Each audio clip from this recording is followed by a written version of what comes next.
Welcome to my scientifically informed insider look at mental health topics. If you find this video to be interesting or helpful, please like it and subscribe to my channel.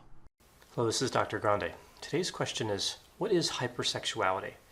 Now, to help answer this question about hypersexuality, I'll be using two articles, one that was published in 2016 by Graham and colleagues, and one published in 2008 by Kingston and Firestone. I'll put the references for these articles in the description for this video.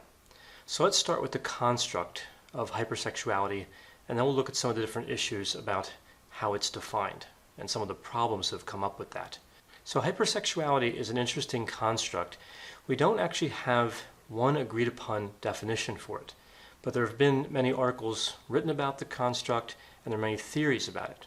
Sometimes hypersexuality is referred to as problematic hypersexuality.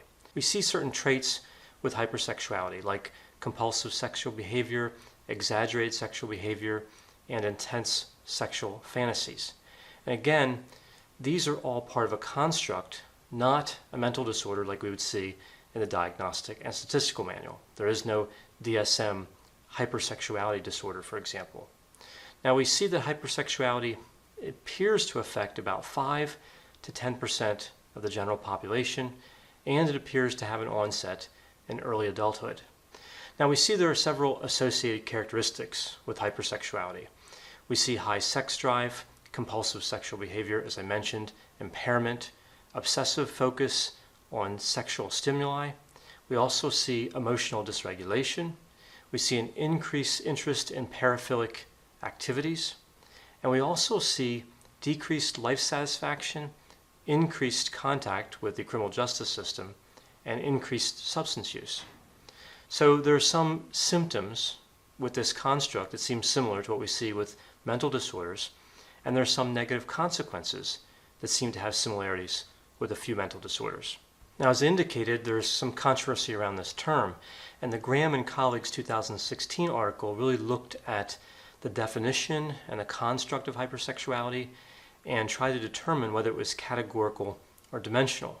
Now, the results from this study indicated that the construct was dimensional, so there was no naturally occurring cutoff, but rather the construct was on a continuum.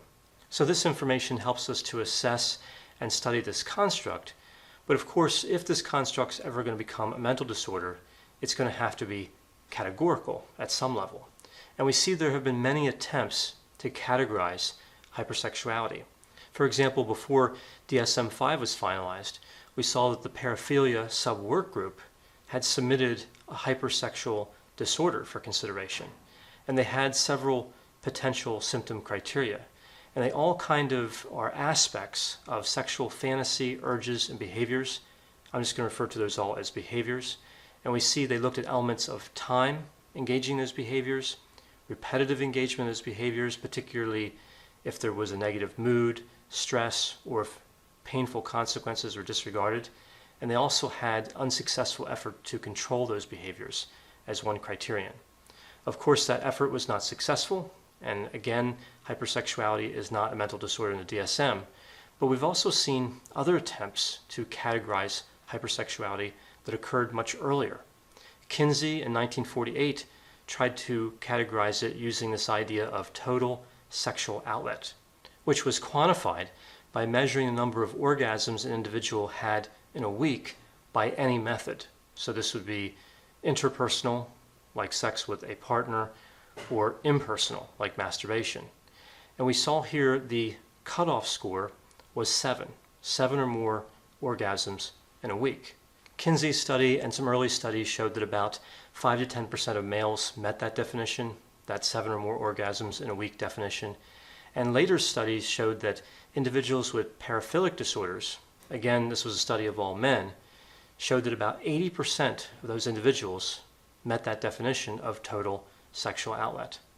Now, there are some severe problems with this definition. For one, it's simplistic. For another, it does not differentiate between the type of sexual activity.